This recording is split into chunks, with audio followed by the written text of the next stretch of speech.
Bien, pues este es un espacio de charla de libros dedicado a el erotismo hoy. Y pues yo quisiera agradecerle a Daniel Román y a Seda Roja porque pues me han invitado a estar aquí y pues me han dado el espacio para compartir un poco sobre el erotismo, sobre lo que he podido escribir de erotismo y lo que me he podido enterar del tema. En general, el tema intenta como abarcar hoy por hoy eh, las posibilidades, ¿no?, que tiene el ser humano en esta cáscara extraña de la sociedad, mm, quizá un poco posmoderna, pero moderna, donde el cuerpo tiene sus disfraces más bien generales, ¿no?, un poco repetitivos, sosos, y echar la mirada un poco más atrás y ver cómo el erotismo siempre ha estado presente en la humanidad, pues nutre mucho el tema, ¿no? Y le da una diversidad pues bastante interesante. Entonces, este espacio es muy interesante porque invita sobre todo a hablar de la lectura. Ya sabemos que pueden haber escritos antiguos, ¿no?, y muy dicientes sobre el cuerpo, sobre el deseo y sobre sus manifestaciones eróticas, además de pinturas, de formas en todas las artes que nos impresionan y nos dejan una huella sobre qué pensar acerca del deseo y del erotismo. Pero, como corresponde al espacio, vamos a hablar acerca de la escritura y quisiera presentarles algunas, algunos escritos pues, de mi autoría y quisiera hacerlo como en cierto orden cronológico, o sea, pues de la publicación más antigua hasta la que está por salir. Bien, en ese orden, este es el primer texto que he publicado, se llama Una entrega inútil. Aquí hay varios textos que escribí cuando estaba en la universidad. Los reunimos, los adecuamos para la publicación, pues porque siempre hay algo que retocar y que mirar, que hacer, y los ordenamos para poderlos publicar. Yo siempre hablo en plural porque pues lo hago con mi esposa, ella ha sido mi apoyo siempre, y sin ella pues esto seguiría como en un cajón si es que estuviera todavía. Entonces quisiera compartirles un, un escrito inicial de aquí. Se llama Despertar. Voy a leer solo fragmentos pues para evitar que de pronto textos largos se nos, se nos consuman el tiempo. Dice, despertar. Entre sus sábanas olorosas desperté una vez más, entre el hedor del trago y el tabaco que no eran míos. Levanté la mirada en ese cielo raso, mohoso, que solo abrigaba una bombilla tenue, amarillenta, que titilaba con problemas cardíacos. Le faltaba fuerza a la electricidad que debía encenderle el corazón. Desnudo y todavía sin pronunciar palabra, intenté erguirme en menudo estruendo. Eran los chillidos de la cama que contaban sus historias lujuriosas, las historias perversas de la bruja amorosa que encerraba en sus aposentos mis deseos impetuosos. No pude llegar sino hasta los codos para ser devuelto por el pecho cálido y el reptiliano movimiento del vientre excitado de su centro.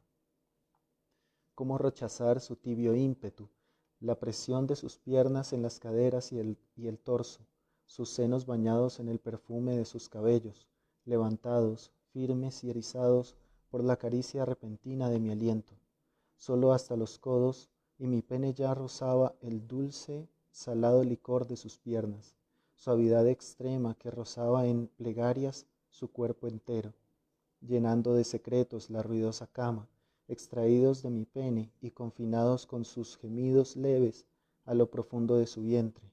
Irrumpe la fascinación en las oscilaciones, pronto rápidas, precisas, en su laberinto, recinto donde surge la vida de las miasmas misteriosas de la tierra, mujer de carne y hueso, cómo atas los hilos de la vida dentro tuyo, asimismo atas en secreto los hilos fuera de ti.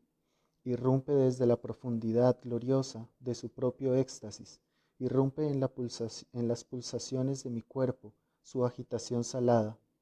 La sal de su piel me llega a la lengua, y mis dedos resbalan sin hundirse por las olas de su empinada espalda. Agitado el mar, el espolón se hunde, y el barco lucha por mantenerse en la tormenta. Las contracciones de su vientre se unen en un solo coro de ensordecedor deseo. Me aleja de su punto exacto, me expulsa de su secreto profundo. Vive en ella la huella incontrolable de poder infinito que se descubre en medio de lo innombrable. El mar se presenta tras la lluvia de su espalda. Fluye en poderoso abrazo sobre mi pelvis enardecida. Fluye para acallar el hondo deseo que en mi pene pulsa. Tibio y erecto, sale acariciando con suavidad sus paredes internas, tras haber sentido la eyaculación que como un trueno desató la calma en el mar agitado. Primero el rayo y luego el eco que se extiende poderoso. Ha dejado lentamente el cuarto. Vuelve la tenue luz a ocupar la mirada. La respiración empieza a calmarse. Las manos vuelven a ser sedosas bailarinas sobre la espalda. Con párpados cerrados se levanta su rostro buscando mis labios. Nos contamos amoríos sin que el viento lo sepa. Luego vuelve su oído a mi corazón para descifrar mis deseos. Bien. Wow, ya se ha unido bastante gente. Al inicio, cuando no habíamos pues bastantes, agradecí a Daniel Román y a Seda Roja por abrir el espacio y por invitarme el día de hoy. Y pues obvio les agradezco a ustedes por escucharme. Y les hablaba de que Charla de Libros es un espacio pues bastante interesante porque reúne a personas alrededor de la escritura. Y, y eso compromete lo que hagamos aquí como un esfuerzo para que la cultura sea cada vez más amplia en esta labor tan, no sé, tan antigua y tan plena que es la escritura. Bien, acabo de compartir, decía, un fragmento de una entrega inútil titulado Despertar. Espero que haya sido de su agrado y pues voy a continuar con las lecturas.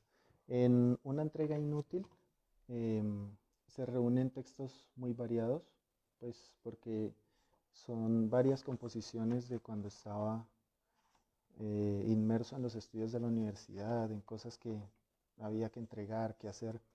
Y pues esto fue como un oxígeno, ¿no? Un aire diferente, más limpio y que pues le permite a uno realizar otros esfuerzos en la escritura que no sean pues netamente académicos. ¿Listo? El siguiente texto, les iba a contar, entre las partes que están en el libro, pues yo siempre procuro hacer esto, hay un título de notas, donde escribo fragmentos cortos de texto y que intentan decir algo muy concreto y muy rápido. Entonces voy a leer la nota 13.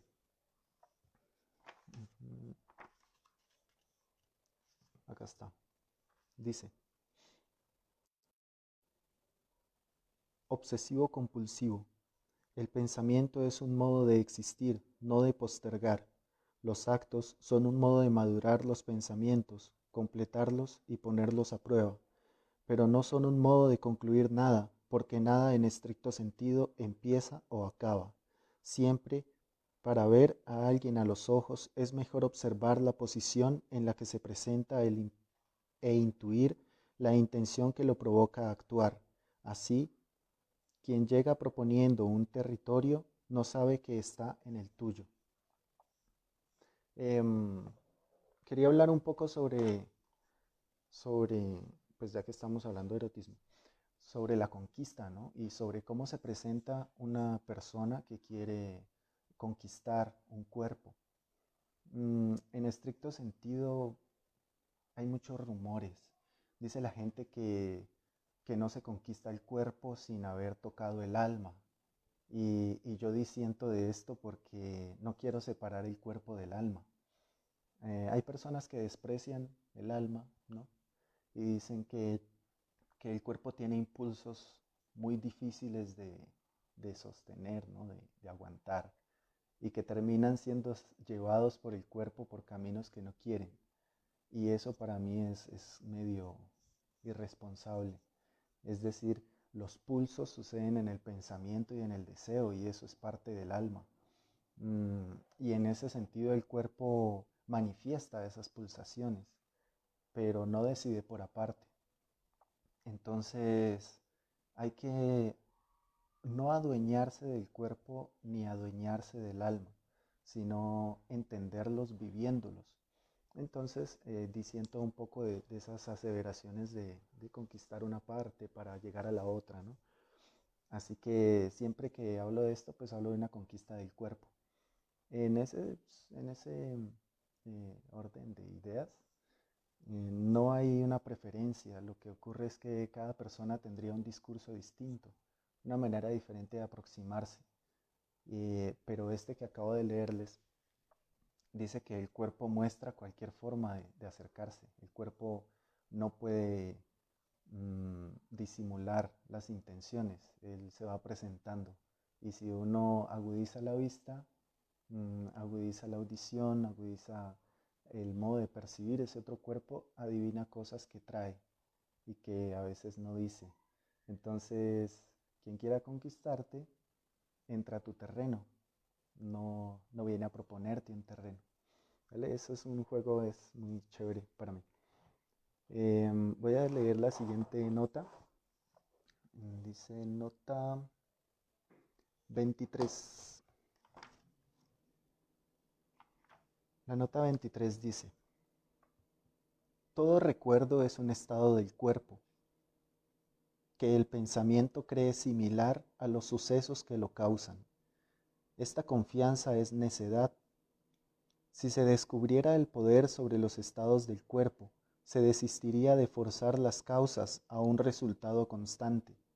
Las personas se enamoran, por ejemplo, y creen que su amor, un estado del cuerpo, es idéntico a quien lo causa.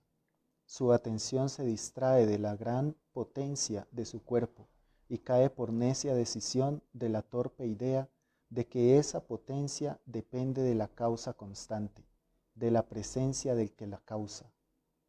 Peor aún, dado que las personas no son una constante, sino decisión e indecisión, auténticos fantasmas, esperar siempre los mismos efectos es una falta de respeto, un modo de desprecio hacia quien se ama, pues sus fluctuaciones y libertades son abismos para el necio y erotismo para el extasiado platónico.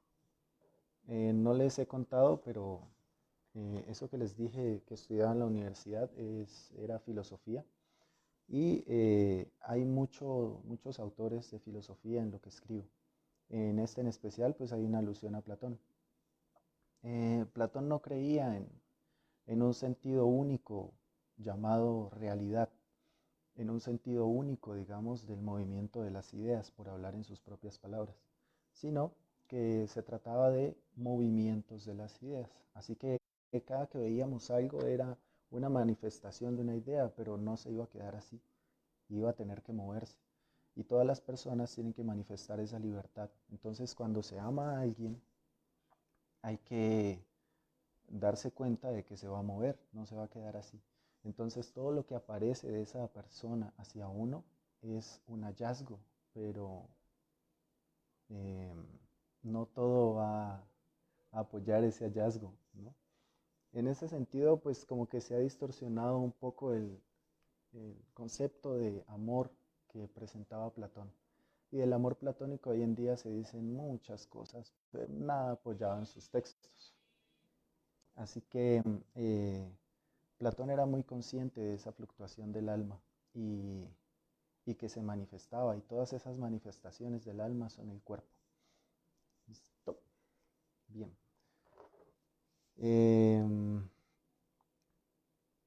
Voy a leer otro fragmento. para recibir de pronto sus preguntas o algo sobre este texto y poder presentarles otro. Mm, hmm,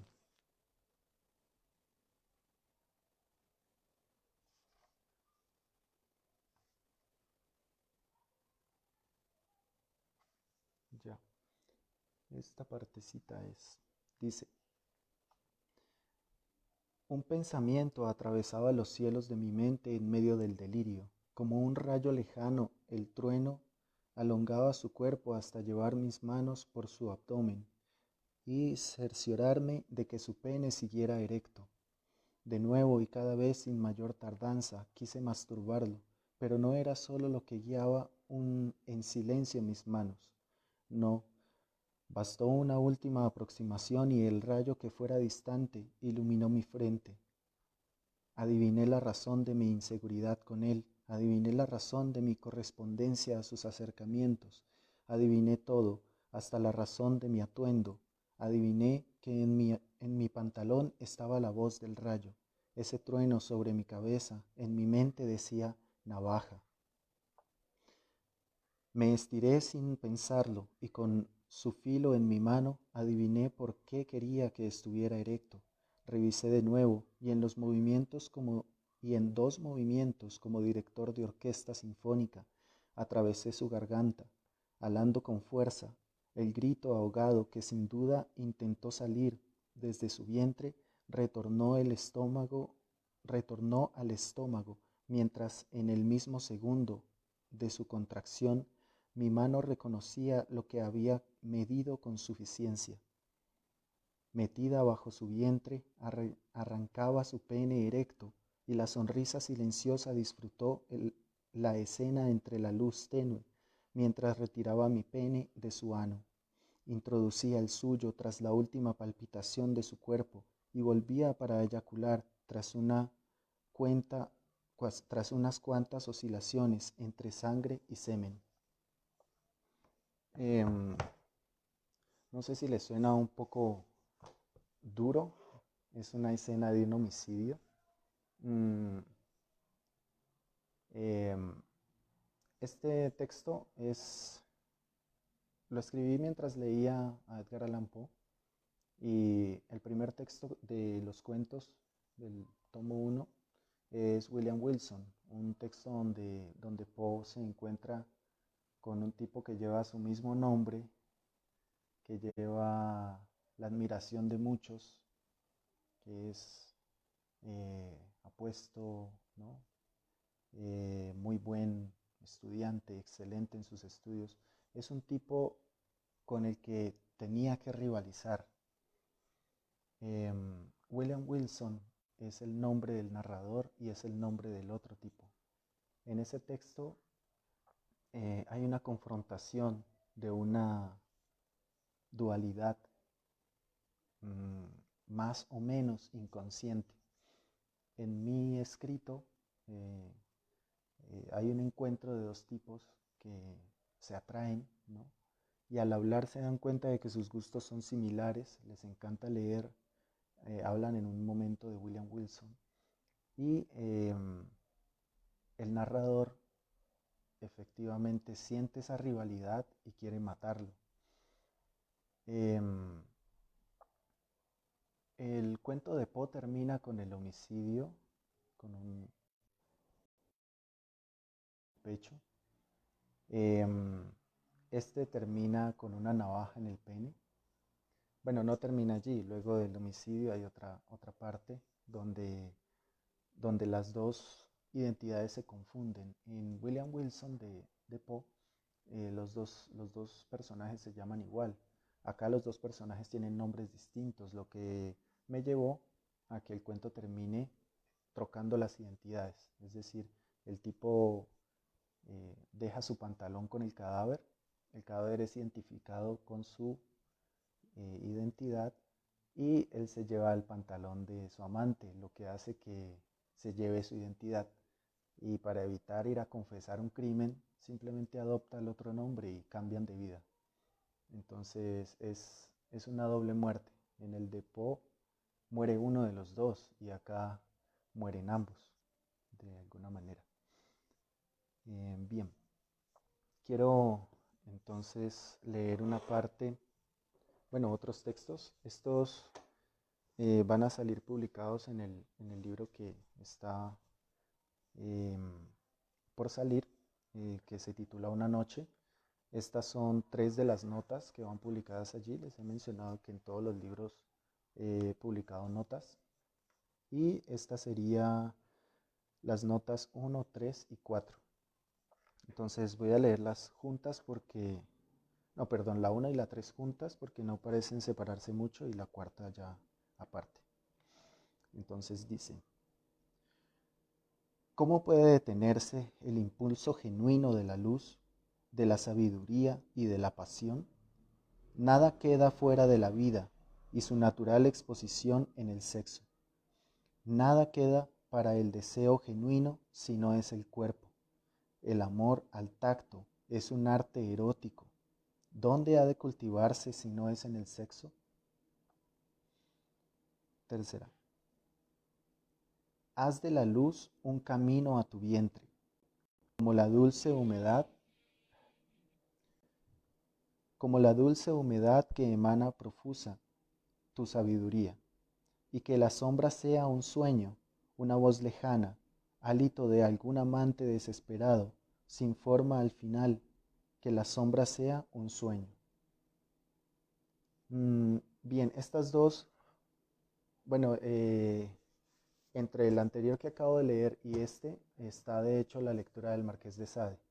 O sea, antes de esto, de este texto no había leído el Marqués de Sade. Y el Marqués hace una presentación muy interesante del deseo, pero muy, muy interesante. Y compagina con una lectura que estaba haciendo en esa época, ya verán cómo es que las vinculo, de Baruch Spinoza, que es la ética demostrada según el orden geométrico. Hay una parte donde Baruch habla de los afectos. Dice que hay 3 tipos de afectos, que unos dependen del agrado, otros del desagrado y la pasión. Entonces el agrado y el desagrado son opuestos, lo que implica que un afecto agradable puede ser contrarrestado por uno desagradable, e igual al contrario. Pero un afecto en la pasión no tiene opuestos. Lo que dice el Marqués de Sade respecto a esto es que entre más tú cohibas un afecto pasional, más violento se va a volver, porque no tiene modo de ser detenido y contrarrestado. El movimiento de la pasión es entonces simplemente un movimiento natural, vital, y el Marqués insiste mucho en eso: no detengas lo que es natural, no te opongas a la naturaleza, ¿no? ¿Qué tan lejos debe estar la voz de Dios de esto que es tan natural en tu vientre? Esas líneas del Marqués de Sade son decididamente declaradas a exponer la sexualidad como algo natural, como algo incontrolable, algo que no está dentro de los límites de la razón y que no está dentro de los parámetros de lo normal o de lo moral que pueda el ser humano instaurar en sus sociedades. Está desbordando la sociedad y la puede romper cuando le venga en gana. Y es así como resultan estos fragmentos, así que aluden un poco a qué es lo natural del sexo, qué es lo que emana en el sexo de lo humano, y cómo en el sexo debemos identificar lo que es más natural en nosotros, y que hay que cuidarse de cohibirlo porque eso puede volverse violento. Bien, la cuarta nota dice: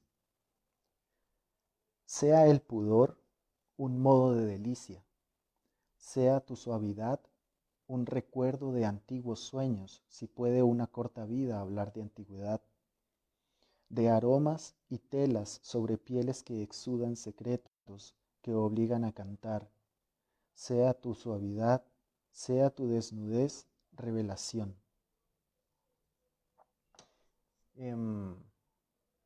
Sí, ¿ven?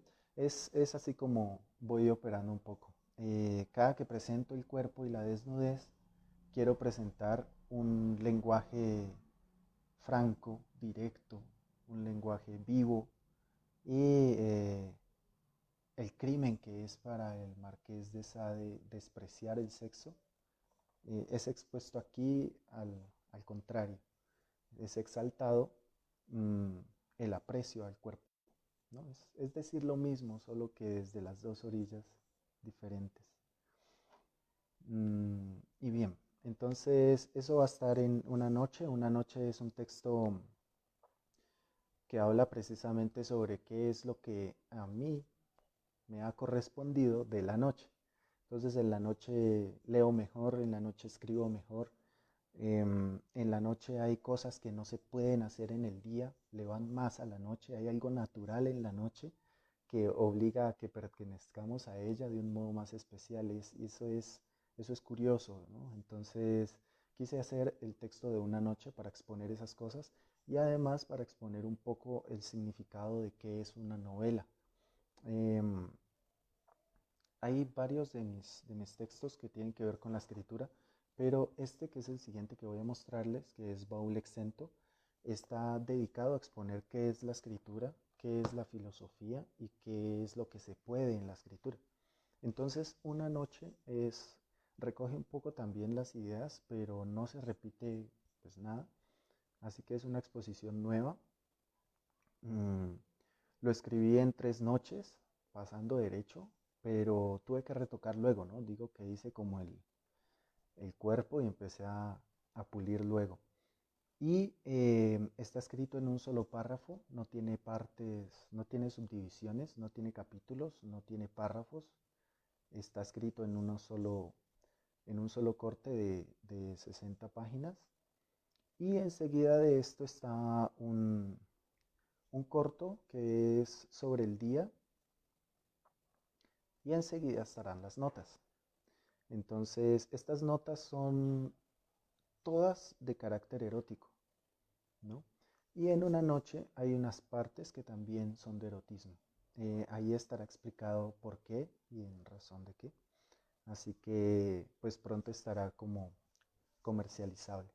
Ahorita voy a presentarles unos apartes de Baúl Exento. He anotado por acá. Bien. Baúl Exento, como les digo, es un texto sobre escritura, así que todo aquí tiene el propósito de llevarlos de la mitad del libro hacia adelante. Son reflexiones filosóficas acerca de lo que se ha dicho antes en un lenguaje literario y, y de exponer los conceptos de filosofía que llevan en la escritura. Entonces, página 9. Entonces aquí inmediatamente. Se titula El camino más corto. Prefiero olerte que verte a los ojos. Tu aroma me lo sigue diciendo todo, como al principio, cuando te escondías con miradas coquetas, maullabas como una gata y me decías que era tu cielo, pero tu aroma era sincero, y yo disfrutaba sin acertijos cada rincón donde se mezclaba con el amor que te tenía, e iba tras él sonriente, jadeante, exhausto, como ahora que te persigo en la memoria y puedo olerme los dedos que han venido impregnados de ti. Amo olerte casi tanto como lamerte. Lamerte es un arte de extracción. Mi lengua crea danzas en tus pasillos y rincones.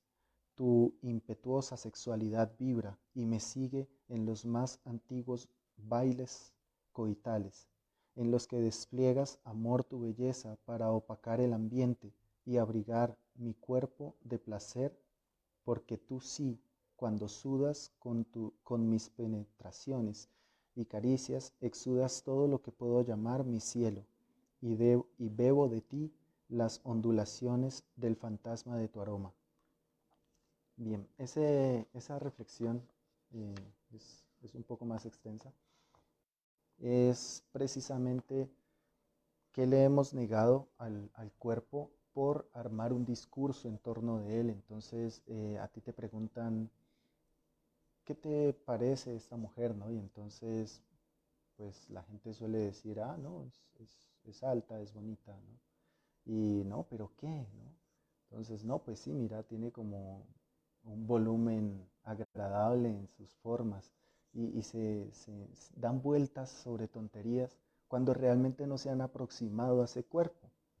Entonces es lo que les decía hace un rato, no se trata de entonces no fijarse en el cuerpo, sino acercarse más al cuerpo y realmente verlo, sentirlo, palparlo, olerlo.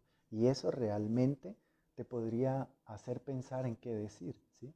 Pero el problema entonces vendría en qué decir, porque ya te vuelves como con una carga de una cantidad de sensaciones que tienes que empezar a traducir en palabras y eso ya es algo más complejo. Entonces, pues sí, la gente se resigna con lo más fácil y decir a lo que ve de lejos y más o menos podría suponer que pasa en ese cuerpo. Sí, entonces es un poco para hablar de ello, de cómo hemos despreciado el cuerpo, sus movimientos, su proximidad y que el lector empieza a sentir eso, que su cuerpo le ha fallado al intentar hablar de otros cuerpos y que tiene que empezar a creerle a una distancia de la palabra. Es que este texto detona un poco la confianza en la palabra para volver a explicar de qué manera vale la pena confiar en la palabra. Y es precisamente solo desde el arte, no desde otra parte. Bien, el siguiente fragmento que quería leerles, acá está. Es un poco extenso, es una página entera. Bien, dice. Este hace parte de Flor de Mayo. Es un cuento un poco extenso, son algo, creo que unas 10 páginas. Y este va como a la mitad de este fragmento. Dice, desperté entumecido. Tras aclararme dónde estaba, creí haber dormido mucho tiempo, pero el reloj decía las 10. ¿Habría dormido en una mala posición? Recordé a Ulises en un sueño erótico de 5 años, con una diosa que adoraba las bestias. Vi la pequeña ventana, alta sobre la cama, la entrada de la luna bañando el hombro de mi amante, e imaginé el cielo despejado, la pasividad del paso de la luna, una luna fuerte que ama los vidrios de las ventanas, amaba su íntimo parecido a ella, cuando los espejos, como si ambos quisieran caer en alguna laguna y volverse por fin infinitos. Miro sus hombros, llevo mi mirada por su espalda, insistiendo en el recorrido, como buscando algo. ¿Dónde está la belleza? Es su espalda. ¿Será que no se distinguen? Su espalda, amada por la luna con la virtud finita del vidrio, es lo bello que ama mi alma al estar aquí. Pronuncio la verdad en mi pensamiento y muevo mis manos para acariciarla. Esto debe pensar el escultor, debe pensar que ama una forma que aún no existe y le da vida para poder pasar sus manos por su cuerpo. ¿Por qué digo que la luna ama esto o lo otro? El antropomorfismo es una respuesta grosera. Los poetas saben de Eros por la música de sus venas. Gota a gota anida por un intenso reconocimiento de la belleza, solo posible por el amor. Los poetas saben del amor más que los adolescentes de 50 años que hablan del antropomorfismo. Saben ser amantes de todos los cuerpos y saben ver cómo ellos se aman, porque nadie escapa al influjo de los dioses y al poder de sus demonios. La luna ama los espejos porque son infinitos, son similares, en ello comparten la misma naturaleza divina, y los vidrios de esta ventana, al no ser espejos, reciben a la luna en su finitud, y ella, a través de ellos, ama a los cuerpos a los que ahora se halla más cercana, ama los cuerpos de los amantes finitos. Esto no es una metáfora, no me despierto en las noches a inventar metáforas. Es cierto, pronuncio la verdad en mi pensamiento y voy a decirle que la amo y que la luna lo sabe. Giro su cuerpo tomando su hombro, le doy la vuelta y su rostro recibe el beso de la luna. La miro, abre sus ojos y la beso. Todo ha sido dicho. Enseguida conversan un segundo y ella empieza diciendo, Puedo disfrutar del sexo de muchas maneras, pero la conquista es necesaria, las promesas, el misterio, la adrenalina, todo lo que pueda motivar el sexo, el deseo, el placer, eso de la vida, eso le da vida al encuentro, pero es raro que los filósofos hablen así, le pregunta el narrador. ¿Cómo hablan los filósofos? Siempre se dicen secretos. Dime uno, yo te he dicho muchos. Te amo, como la luna ama los cristales. ¿Cómo es eso? ¿La luna ama los cristales? Sí, yo te amo como la luna ama los cristales. Ella penetra el cuerpo de los cristales y al traspasar se separa en delgadísimos hilos de sueño y frío. Pero ella ama los cristales porque ama dividirse, ama volverse palpable. Las bestias sienten un estupor de ebriedad al ver la luna atravesar los cristales, como si entonces aprendieran a soñar. Dicen que cesa su hambre, cesa su dureza, y se vuelven dóciles compañeros de los hombres y mujeres que portan el cristal. También dicen esto de los demonios y que basta para portar un cristal para que todo enemigo olvide su furia. Así te amo. Paso a través de ti y me convierto en delgados hilos de sueño y frío. Bien, esa conversación me pareció pues oportuna para compartírselas. Mm, este texto va con un encuentro de una pareja que no se veía hace años y que en principio nunca se confesó lo que sentía. Y en este encuentro terminan diciéndose todo lo que querían decirse antes. Así que realmente son sinceros y esa sinceridad se ve abarcada por todas las experiencias que viven juntos. Así que se declaran su amor porque realmente pueden verse a los ojos y acercarse a sus cuerpos. Bien, yo quería compartirles estos textos y esperar que pues de pronto de ustedes hubiera alguna pregunta, compartir un poco, conversar sobre esto y que pudiéramos hablar un poco sobre erotismo porque tal vez ustedes también tengan cosas que compartir. Así que quedo abierto a sus comentarios. Mm -hmm.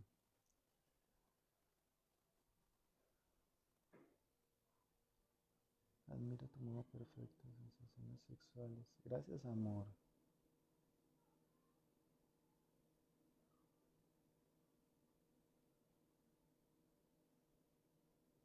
Hola, Fanny. Hay gente conocida, qué bueno. Ajá. Ay, Fanny, no tengo más libros, pero no sé, podemos hacer algo allí para que los puedas tener. Pues en PDF los tengo y no sé, pues yo la verdad detesto leer en PDF, así que si tú lo quieres te lo paso, pero conseguirlo en físico es como más complicado. Dices, John, ¿crees que el dogma apaga el deseo o que tarde o temprano nos sobrepasa? El deseo no se apaga. Eh, muchas veces los dogmas y las cosas misteriosas que tratan de imponerle al deseo para detenerlo, no aguantan, toca quebrarlas. Y el oponerse a lo que es sagrado a veces duele. Y la gente tiene que afrontar vivencias donde tiene que romper lo que es sagrado para sí mismo, para su familia, para las personas que quiere y que ama. En ese sentido, al principio decía un poco que las cáscaras, ¿no? las, lo que cubre la sociedad es una cosa finísima, eso se rompe con nada. Y los dogmas de la iglesia, los cánones filosóficos medievales, unas cosas tormentosas, ¿no? Uno lee, por ejemplo, en la Biblia los salmos se me hacen tormentosos, esa persona tiene que odiar mucho. para poner a un Dios, al Dios único, el Dios que está por encima de todos los dioses, a estar de parte suya y que sus enemigos tiemblen, ¿no? Tiene que ser un tormento. Entonces, crear estos tormentos parece fascinar a mentes perversas, ¿no? Y crear tormentos para los niños, que no puedan tocarse su cuerpo, que sea pecado tocarse, eh, que sea pecado tener sexo antes del matrimonio. ¿Eso a cuánta gente no habrá atormentado en la historia, por Dios? Bueno, la idea es que el deseo no se puede detener y tan pronto se manifiesta, tú sabes que lo sientes y ya no hay modo de que vayas para atrás, ya lo tienes dentro y ya perteneces a él. Así que dedicarse a oponerse a él es perder el tiempo y perder la fuerza que se puede ganar allí. Mm, y Camila nos dio una solución, dice que te lo presta. Pero ella sí, ella te lo devuelve, ya es chévere. Em, y ahora me hizo una pregunta arriba.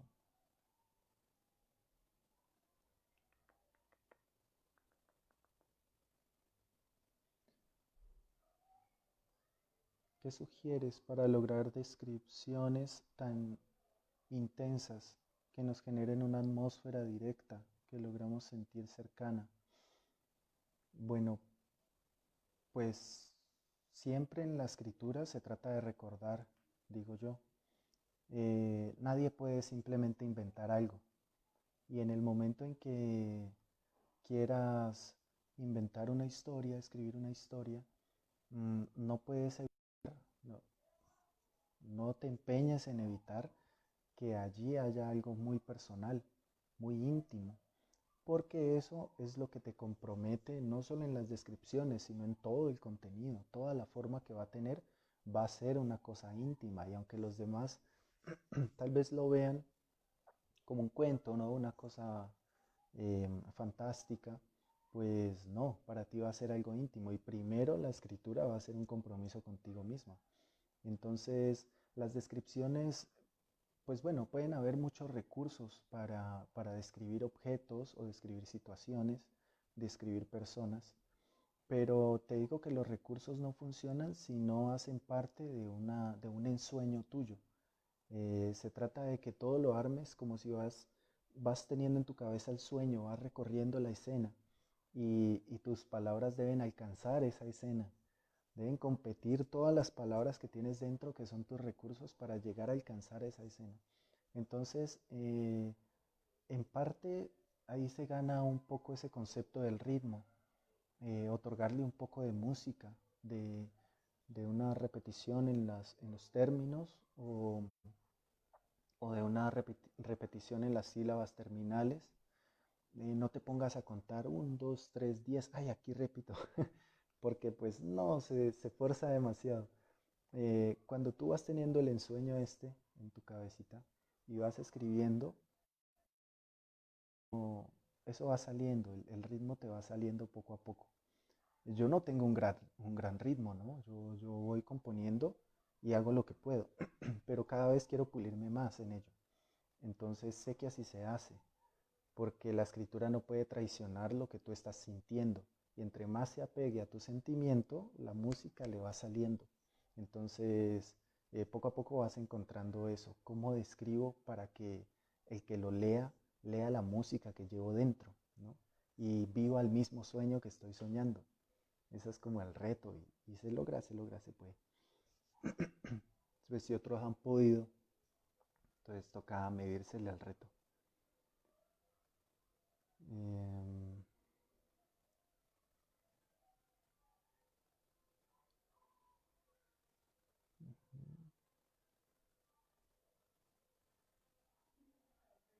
Fanny dice, ¿cómo liberarnos? ¿De qué estás atada? Que, a ver, hay cosas, ¿no? Si tú dices cómo liberarnos, primero hay dos preceptos y es de qué manera te sientes atada y qué parte de ti está atada. Entonces ahí hay un juego recíproco entre dos poderes. Uno que es el tuyo que ya se está preguntando, ¿y por qué estoy atada? Y el otro es el que te ató. Entonces ahí hay dos poderes y hay que luchar por el propio. O sea, si a mí me amarran, yo me suelto. Y esa es mi libertad. Y es mi fuerza la que se impone. Y siempre es así. Entonces, siempre una relación entre dos personas que no son muy conscientes, no son nada conscientes de la libertad de la otra, se vuelve un juego de ataduras. Y entonces ese juego de ataduras hay que saberlo romper, ¿no? Y hay personas que toca romperlas violentamente y hay otras que no, que son más dóciles, que lo que tienen es un tormento y si tú las amas, no, no las rompes a pedradas, ¿sí?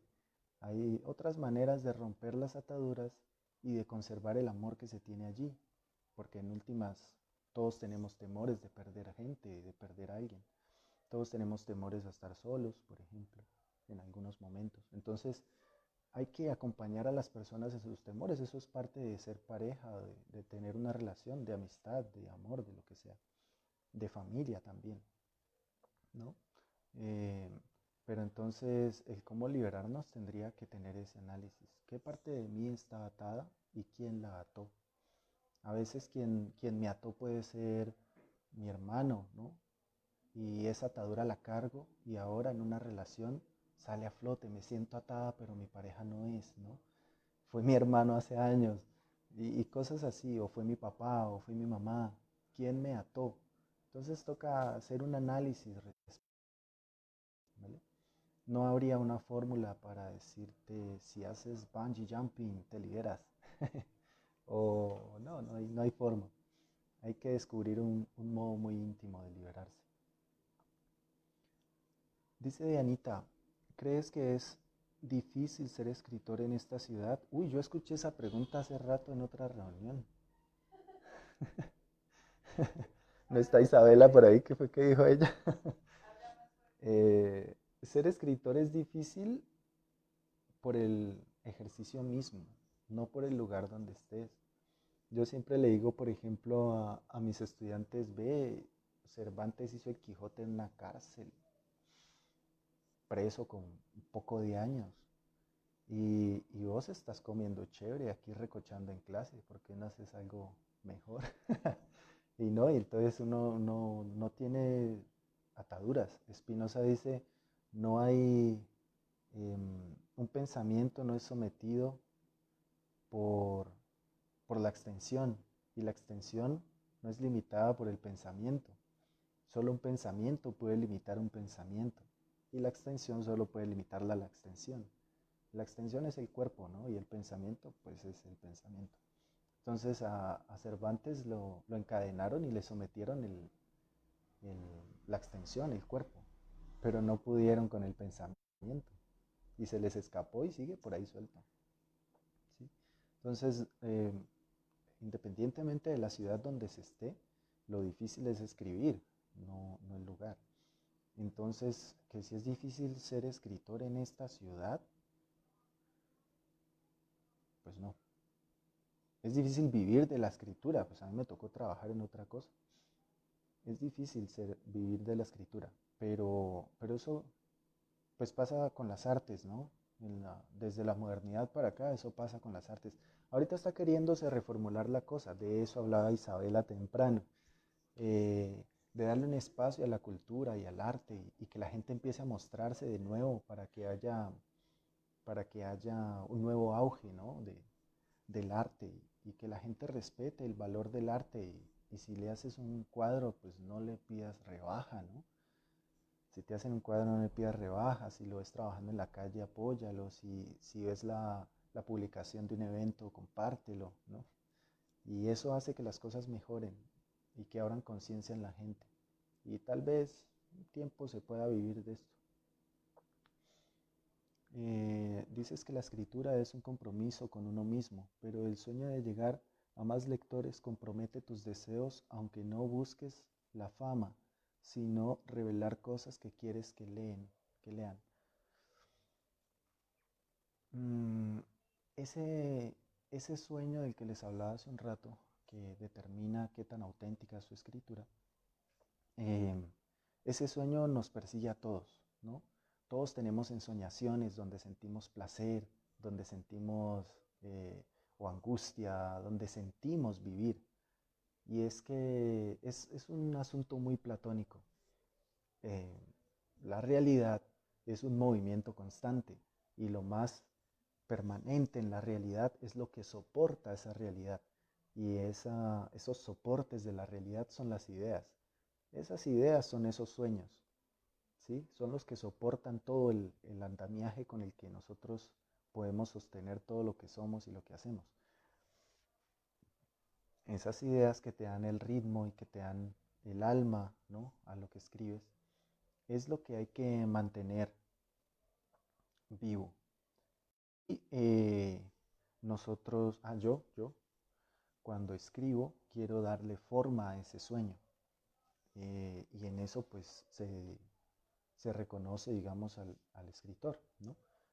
Al pintor se le reconoce dándole forma al sueño, a las ideas, en pintura, porque en últimas ese sueño es incontenible y se nos manifiesta en el cuerpo, pero cuando tienes ideas y conoces un arte, ya las expresiones comunes de todos los días no te aguantan, necesitas algo más potente y entonces quieres hacer algo más grande, sí, más potente, que pueda alcanzar ese sueño y cada vez la obra va a ser más intensa, más dedicada, más fina.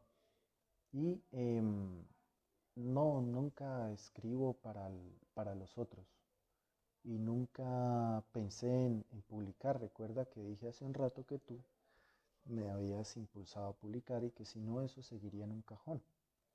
Y tú sabes que sí, muchos estarían borrados, tú sabes que sí. Entonces, la cosa es que ahorita sí, pues yo trato de mantenerme haciendo un libro pues en el año, ¿no? Ya voy terminando el cuarto y va a salir el tercero, pero eso ya es cuestión de dinero, ¿sí? Pero trato de mantener un poco ese ritmo, no por obligación, sino porque realmente necesito la escritura, o sea, solo trabajar no se puede, no funciono. O sea, para mí el trabajo es como lo que mantiene ciertas cosas, pero lo que me mantiene a mí pues es mi arte y lo que amo. Y por ahí pues estás tú. Entonces, no, la escritura no funciona para otros, funciona para mí.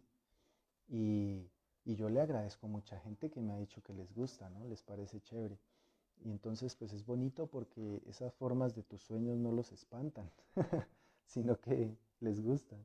Entonces es agradable y pues vas a mantenerte en memoria de las personas. Eso es chévere, que te recuerden con agrado, con afecto. Mm, de dogma, condicionamiento. Bueno, de dogma, condicionamiento. Sí, apoyar a un autista no tiene por qué ser difícil. Ah, tú estuviste en la reunión con Isabela.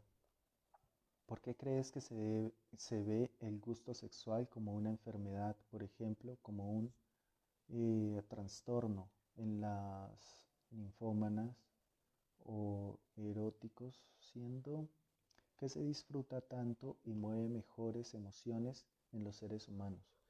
Pues como todos los comportamientos intensos son peligrosos para la sociedad. Eh, una vez me contaron algo del Marqués de Sade, no lo he leído hasta ahora, no sé si es cierto, pero yo creo que sí. El tipo tomó una de las empleadas de su casa, la encerró, la amarró y le hizo unas cortaduras en el cuerpo para probar un ungüento, una pomada que le han vendido, que se le han vendido pues diciéndole que eso curaba las heridas rapidísimo, ¿no? Entonces el tipo como que sí, es peligroso. Em, pero bien, la sexualidad puede ser peligrosa, sí, puede ser peligrosa, pero todos los avances o las experiencias sexuales mm, deben contar con que es un cuerpo viviendo, ¿sí? Y se pueden vivir muchísimas cosas y explorar muchísimas cosas. Y la sexualidad no puede tener la limitación que otro ponga, sino la que tú mismo puedas encontrar. Entonces, digamos que A ti no te gusta la necrofilia, pero a otros sí, pues, ¿y qué? Entonces, a eso está dedicado el texto de las 120 jornadas del Marqués de Sade. Al principio él dice, ojo, voy a hablarles de 600 delicias, pero estas 600 delicias no son para todos. Si a ti no te cuadran las delicias homicidas o las delicias suicidas, pues es porque a ti no te cuadra. Pero al homicida, al suicida sí que le parece placentero. Entonces yo estoy hablando de una condición humana natural que, que si tú le impides a alguien que desarrolle su sexualidad, muy posiblemente se vuelva violento. Y en ese sentido, esa violencia le causa placer, ¿no? Que después viene Freud y habla del displacer, ¿no? No, es otro asunto. Digo que está comprometido el placer en todo deseo y que esa exploración del límite debe ser propia, ¿no? No debe ser adquirida. Así que pues la sociedad sí les pone los límites a las personas, dice, eh, si tienes 16 años no bebas, ¿no? Y pues todos bebemos antes de los 18. La iglesia dice no tengas relaciones sexuales antes de tu matrimonio y pues, uy, no creo que haya una persona que llegue virgen al matrimonio. Entonces, pues sí, la sociedad se esfuerza por mantener un régimen, una forma, ¿no? Como una estructura que no se salga mucho de control para mantener más o menos una linealidad por donde guiarse. Y no, y hay que mantenerla. Para mí, por ejemplo, los tapabocas son absurdos. Eso no sirve para nada. Pero si hay algún enfermo que piense lo mismo que yo, pues ese man es peligrosísimo porque va a contagiar a un montón de gente. ¿Sí? El tapabocas funcionaría, digo yo, para quien está infectado, no para el resto de gente. ¿Sí? Pero nos toca decir en esta bola de inconsciencia que es nuestra sociedad que el tapabocas sirve para todos, para que no se nos salga el que está con el virus sin tapabocas. Entonces la sociedad tiene sus formas de más o menos dirigir para que esto no se salga tanto de control. ¿Sí? Entonces, por eso se justifica y por eso funciona, ¿no? De resto no funciona absolutamente para nada. Entonces, entre más íntimo sea un acto, más lejos está la sociedad con sus parámetros. Y la gente pues tiene que aprovechar su intimidad. Así que la sexualidad es un punto, un momento en el que las personas pueden encontrar una libertad dentro de sus propias leyes, sus propias razones y motivos. Mm,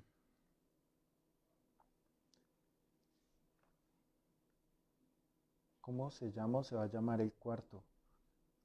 Camila pregunta cómo se llama el cuarto libro. No, no le he puesto título, pero es que tiene muchas cosas. Tiene leyendas, tiene notas, las notas son eróticas y tiene narraciones eróticas. Entonces, ponerle leyendas y narraciones eróticas podría ser. No lo he pensado, Cam, pero va a echarle cabeza y te digo. Mm,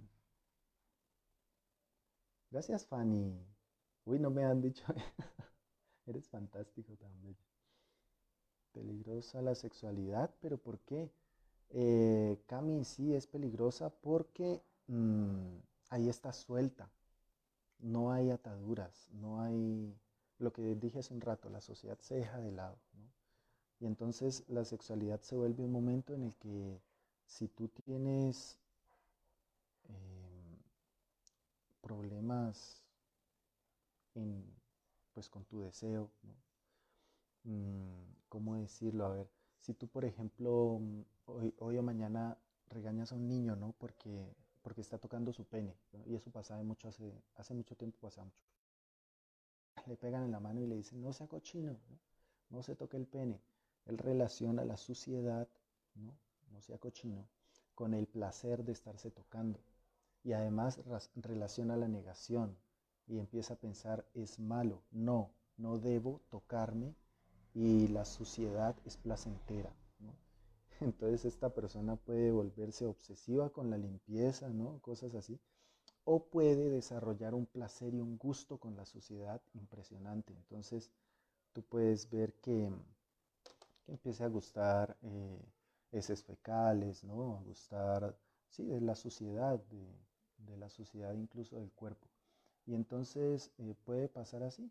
Y tú te encuentras con esta persona y la conoces y como ella sabe que está prohibido todo lo que le hace sentir bien, ¿no? Se te puede ocultar, Cami. Y la vivencia sexual con esa persona va a ser un encuentro que a ti te va a golpear porque no vas a estar en el mismo son. ¿Qué pasa si te enamoras de esta persona y empiezas luego a entender cómo es que esta persona siente placer sexual? ¿Sí? Entonces empieza a exigirte cosas que no estás dispuesto a hacer. Ahí va a haber un choque, un juego muy difícil de vivir. Entonces la sexualidad puede ser peligrosa en muchos, muchos sentidos. ¿Sí? Como es algo tan íntimo, estamos también desnudos allí y así como esperamos que los otros se entreguen, nosotros nos entregamos en la sexualidad. Entonces hay muchas, muchas cosas en juego. Em, Decían, ¿no? Antes que era mejor vivir esto a plenitud con alguien de confianza y por eso es que hay que llegar a un punto de madurez y el matrimonio para esto, ¿no? Y así lo vendieron y así lo ponen nuestros abuelos. Entonces hay que darle un poco de crédito al asunto y considerar bien cómo se manejan las fuerzas en la sexualidad. ¿Sí? Mm, ¿Una persona insatisfecha sexualmente se puede volver peligrosa? Uy, debe sufrir muchísimo. Y una persona que sufre puede ser violenta, puede que no, puede que atente contra sí misma. Mm, no sé, también dependería de cada persona, Fanny.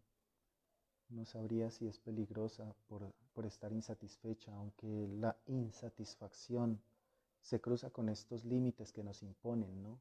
En el ejemplo anterior que decía de esta persona que gustaba de las heces fecales, puede estar muy insatisfecho, ¿sí? Y, y no sé qué podría pensar para lograr satisfacerse, ¿no? Quizá convencer a alguien de que lo haga, de que defeque en su boca o de que le orine en la boca o en el cuerpo y, y convencerlo, pero que sea esporádico, puede pagarle por ello, ¿no? Hay muchas prácticas que son muy difíciles de vivir y que causan satisfacción a estas personas, pero debe ser muy complejo vivir insatisfecho. El resto de cosas, ¿no? Que entran dentro de una línea, digamos, más común, más popular, y que puede ser, no sé, el gusto por el sudor, ¿no? Tal vez por el olor de los genitales, que hay personas a quienes les disgustan, ¿no? Se echan taquitos. Entonces, esas cosas pueden ser más manejables, ¿no? Digo, pero hay cosas que están muy por fuera y que pueden ser muy difíciles de manejar, ¿no? Hay personas que tienen que llegar al homicidio, es decir, necesitan esta vivencia y, y- y saben y se sienten culpables de su maldad, ¿sí? Es donde el marqués dice maldad, pero si esto es natural, ¿no? Y eso cuesta, cuesta entenderlo. Y la sociedad no lo soporta, ¿no? No soporta que haya un hombre viejo o una mujer vieja acariciando a un niño o una niña, ¿no? Y suena horrible para muchos y para otros no. Entonces es difícil eso de la complacencia. Incluso la complacencia puede ser cosa de un momento, de sentirse hoy complacida, mañana no. ¿Hasta cuándo? ¿Es un juego químico de mi cuerpo? ¿Estará contra mí mi cuerpo? ¿Qué tanto quieres? Yo no he podido terminar las 120 jornadas, precisamente me pareció bastante fuerte. Tienes razón. Gracias por ser tan claro, responderme y siempre enseñarme tanto. Ay, tan bello. Pero entonces no es que la sexualidad sea peligrosa, es lo que la sociedad le crea a la persona respecto a la sexualidad. Si desde siempre se viviera libremente como algo natural, incluso, chica, me perdí. Ya, como algo natural incluso desde la infancia, no se volvería peligrosa. ¿Sí es así? ¿O entendí mal? Mm, ¿Tú has visto los indígenas que usan taparrabos únicamente, incluso las mujeres? Para estas personas no es nada morboso ver los senos de una mujer, para nada. Entonces sí, la sociedad inculca esas sombras donde tiene que entrar el deseo a la fuerza, no, no con tranquilidad a efectuar un acto natural, ¿ves? Hay otra cosa allí, es que esto es amplísimo, ¿no? Y eso se desborda por todas partes. Y es que hay personas que gustan de esta violencia, ¿sí? Entonces, no hay punto en el que digamos que algo es malo en la sexualidad. Así que sí, pues en ese sentido no me refería a que la sexualidad fuera peligrosa, sino que es un asunto en el que nos desnudamos y a veces no reconocemos que es esa desnudez propia porque nos hemos acostumbrado a no ser sinceros con nosotros mismos, ¿ves? Y descubrimos allí cosas que eran nuestras y que no, que estaban ocultas. Entonces pueden ser cosas muy intensas, muy fuertes, ¿no? Como esta que le decía hace un rato a Fanny más arriba, donde quizá la atadura puede venir de parte de tu padre o de tu madre, ¿no? La estás viviendo o se la estás montando al carácter de tu pareja. Eso es un conflicto muy raro, entonces en la sexualidad estás viviendo un dolor que no entiendes. Entonces, pues debe ser entendida, ¿ves? Y la sexualidad es una escena, ¿no? Donde ponemos en juego todo eso, entonces vale la pena vivirla con todo lo que tenemos para poder entendernos y conocernos mejor, ¿ves? Solo que eso puede doler. Aparte de Sade y Platón, ¿qué autores sugieres leer a quienes apenas se van a enamorar de la lectura? Mm, Aparte de Platón y Sade, bueno, Oscar Wilde es muy platónico. Giordano Bruno es muy platónico. Nietzsche les parece muy duro a veces, muy intenso. A mí me parece una ternura leer a Nietzsche.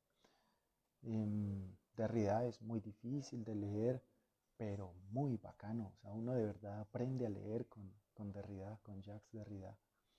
Mm, no, yo no me salgo de Platón, de verdad no me salgo de Platón. Platón me parece el autor a recomendar.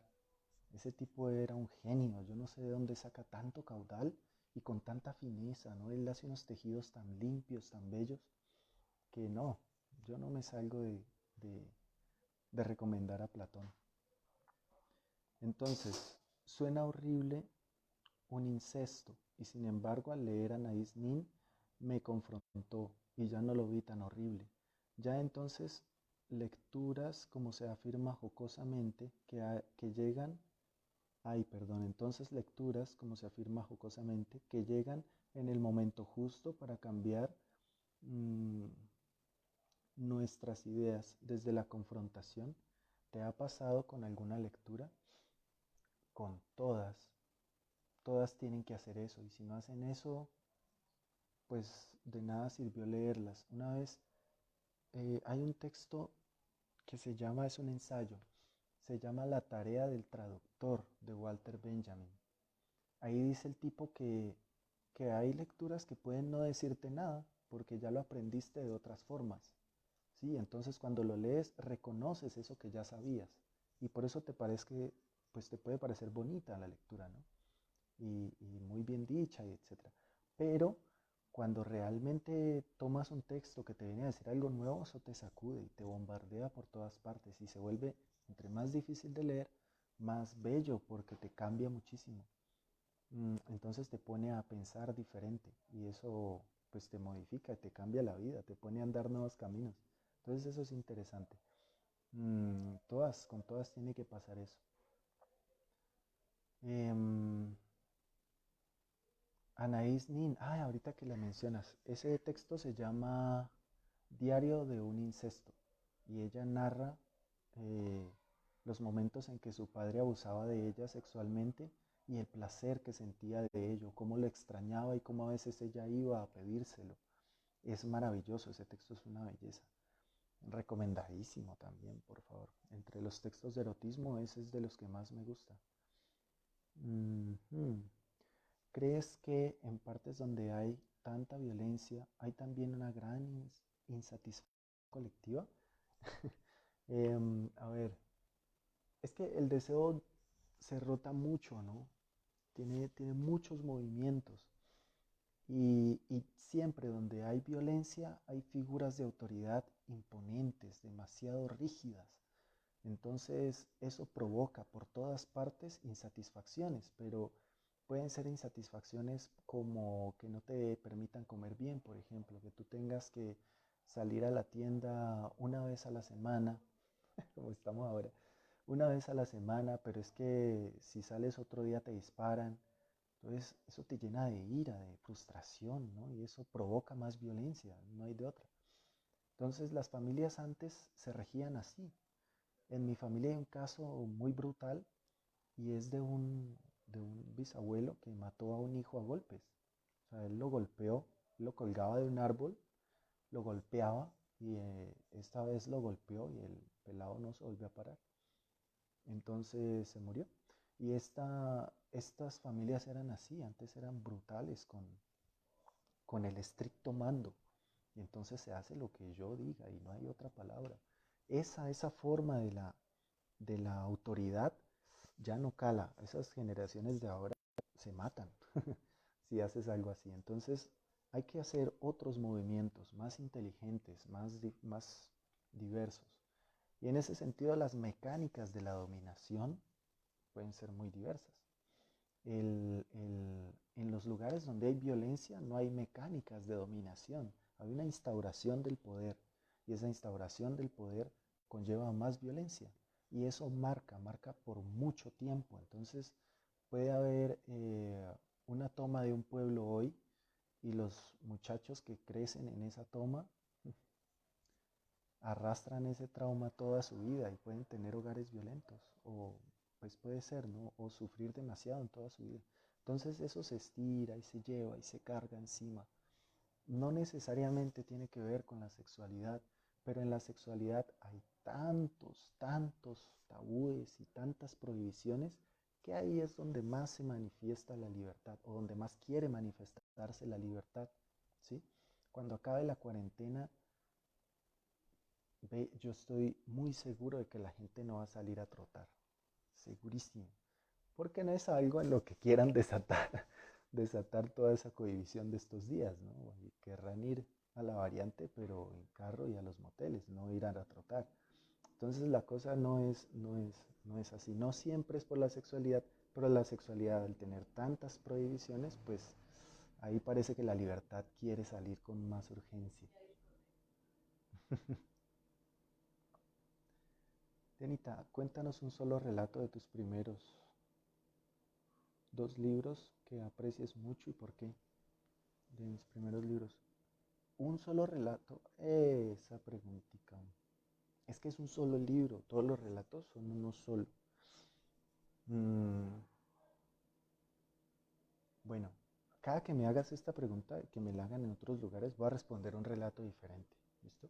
Hoy voy a responder en el primero con Soledad. Sí, Soledad se llama. Soledad, es que le cambié el título cuando lo publiqué y eso fue raro. Soledad es la historia, es una historia que narra parte de la cosa rara de mi casa, de la casa de mi abuela, donde vivía. Y es que ahí se escuchaban ruidos, habían fantasmas, se veían cosas, se veían cosas. Y entre esas, pues me dio por componer una historia así extraña. En esta historia hay una promesa de mi abuelo que falleció con su hija, mi tía. Em, ellos se prometieron mutuamente que quien muriera primero venía a anunciarle al otro qué había después de la muerte, si había infierno, cielo, purgatorio, qué diablos había. Y en este relato pues yo le doy respuesta a mi tía porque se murió mi abuelo primero. Es un texto de horror, de horror, no, sí, de terror porque hay una estructura completa del susto y un personaje que lo concentra totalmente. Em, y es muy bonita, a mí me gusta mucho esa historia. Es muy de mi familia. Bueno, ese libro casi todo es muy de mi familia. Dices, y de una noche menciona qué es lo que más disfrutaste al escribirlo. Uy, mira, es que una noche es una cosa, pues que a mí me ha gustado mucho porque yo lo escribí, les dije, en 3 noches. Entonces pasé derecho una noche, al otro día dormí todo el día, dormí por la noche igual, y a la siguiente noche otra vez, y en 3 noches lo completé, 3 noches pues dispersas. Escribí todo el texto y luego fui leyendo y recuperando, leyendo y arreglando. Entonces fue un momento en el que tenía mucho que hablar, mucho que decir. Entonces fue muy bonito poder hacerlo, ¿no? Porque no estaba trabajando. Entonces me trasnochaba, el otro día dormía todo el día y no pasaba nada. Y así, entonces pude hacerlo, fue muy bonito y fue una experiencia muy bacana porque sí lo logré, o sea, es un texto con el que me siento muy contento. Entonces una noche es bastante especial. Es un texto muy especial. Ojalá les llegue un día, ya que esté listo, publicado. Bien, no sé, como que se nos agota tiempo, esto tiene tiempo. No puedo ver la hora. Ya. Sí, rayos, llevamos hora y media, casi. Bien, espero que les haya gustado lo que les leí con cariño. Y de nuevo quiero agradecerles a Daniel Román y a Seda Roja de Charla de Libros que nos prestan el espacio, que lo tienen abierto siempre para, pues, para compartir la escritura y la lectura y que es un grupo pues bastante nutrido de personas. Entonces, antes de irme a otra lectura, a ver, ¿y a ti te gusta em, la parábola de un hombre, la parábola del hombre práctico? ¿Será?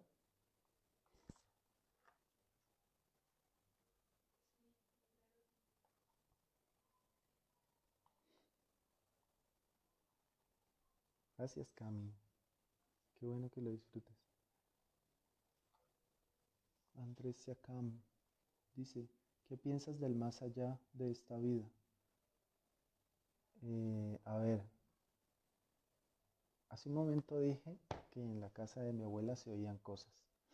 Entonces ese misterio de la muerte yo lo tengo bastante presente.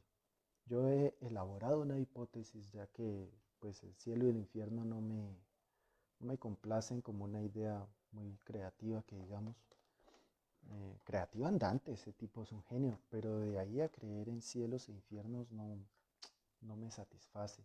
Entonces yo hice, echándole cabeza, ¿no? ¿A qué diablos era lo que pasaba? Yo sé, dirán que estoy loco, yo sé que cuando murió mi abuela, ella se partió. Entonces, una de ellas descansa en paz y la otra está en la casa de ella. Entonces, estando en la casa de ella, hay cosas ahí que pasan. Y poco a poco se ha ido como disolviendo, muy difícilmente se ha ido yendo. Pero, y la otra parte que les digo que descansa en paz, me la he encontrado por ahí, es una plenitud y una gracia, una tranquilidad. Y la otra es un dolor, una pesadez tremenda. Entonces, no sé, a ver, el más allá está muy acá y se percibe, se presenta, anda por ahí. Dicen los brujos que hay que cuidarse de eso porque no todo el mundo lo soporta, ¿no? Y el susto es difícil de quitar, frustra, daña, pero también el susto te ayuda a reinventarte, a cambiar de caminos, a fortalecerte. Entonces, no es que el susto sea malo, no es que estas cosas sean difíciles de vivir así, de que sean malas, sino que es difícil aprender de estas cosas. Entonces, pues el más allá para mí está aquí mismo, ¿no? Y más allá de esta vida se nos queda una memoria repetitiva de todo lo que hicimos y todo lo que cargamos hasta el día de nuestra muerte lo seguiremos cargando después. Así que es mejor ir soltando porque si no nos quedamos aquí atrapados, quietos y asustando. Una parte de lo mencionado lo leo en la leyenda creada por John llamada El Puente, que está en nuestras redes y en mi canal de YouTube. Sí, tú leíste El Puente en YouTube. El Puente va a estar entre las narraciones del cuarto libro. Es una de las leyendas y hace alusión a a la oración que tienen los católicos. Es una repetición, ¿no?, de frases, una repetición casi que inconsciente que crea una música y que lleva como un éxtasis extraño. Entonces es eso.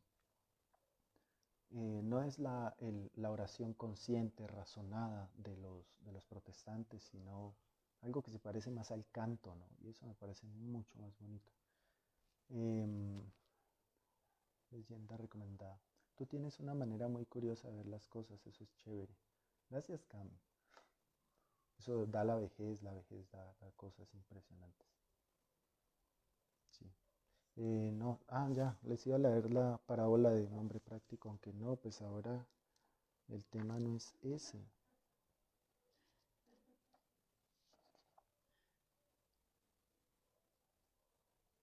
Ujú. Bien, voy a leer este así lo encontré. Es la nota 11 de una entrega inútil. Esto dice: voy a pasar la lengua por sus labios, disfrutaré en sus ojos el brillo sensual, hablaré a su intimidad y vibraré en su interior. Será el presente un pasado vivo en nuestras venas. Brillarán mis ojos y no lo verás. Será cuando duermas. Seré el sueño, seré del sueño un preámbulo y no lo verás. Quizás veas cuando despiertes bajo mi boca, entre un gemido y un temblor que cerrará el discurso. Ya me acordé de ese. Es que para mí hay una distancia muy, muy benéfica, muy bella entre las palabras y la sexualidad. Hay gente que gusta de hablar en el sexo, pero no es hablar, es invocar cosas, ¿no? Es una invocación de placeres. Pero esta parte, este apartado que leí, lo que quiere es mostrar que en la sexualidad, en el encuentro erótico, se distancia uno de cualquier discurso, se pone aparte, se aleja del razonamiento y el cuerpo es el que se entrega y te lleva a ese lugar sin palabras. Entonces ahí es donde dice: no sabrás lo que pasó, pues porque el saber se atribuye realmente, bueno, regularmente a la palabra. Entonces luego el enamorado se anda preguntando: ¿qué fue lo que me hizo? ¿Por qué me tiene así? Le pasó a su cuerpo, no a su razón, entonces no puede preguntar, solo tiene respuestas. Sabe que le pasó, pero no sabe cómo. Interesante percepción, gracias por responder, ok. Es mi percepción porque es lo que te digo, es donde nací, viví muchos años y de verdad habían cosas muy raras en esa casa. Entonces no puedo decirte: no, la vida se acaba aquí. Yo creo que se acaban los modos de moverse, ¿no? Tenemos modos de movernos, tenemos ahorita cosas que decidir y posiblemente crear, ¿no? Ser creativos, pero después de la muerte se repite una y otra vez todo lo que cargamos. Soltemos y esté más ligera el alma, eso se disuelve rápido, pero entre más pesadez haya, sufres. Bien, muchas gracias por quedarse hasta estas horas. Les quité mucho tiempo de sus vidas. Ojalá les haya gustado lo que compartimos. Em, Nada, pues espero que les haya gustado, como les digo, y ojalá podamos encontrarnos pues también muy pronto. Ojalá puedan también recibir el libro. Baúl Exento y una entrega inútil están publicados en la página del Club de Lectura Entre Líneas, que es pues nuestro club de lectura en Popayán. Están publicados allí, pueden descargarlos cuando quieran, solo le dan clic y lo descargan. Y obvio están para ustedes con todo cariño, para quien quiera tenerlos. Vale, muchísimas gracias. Me despido de todos, un abrazo grande, muchas gracias por el espacio. Un saludo, no los vi por aquí, tal vez estén por allí. Eh, un saludo a Seda Roja y Daniel Román. Gracias por el espacio. Cuídense mucho y nos vemos.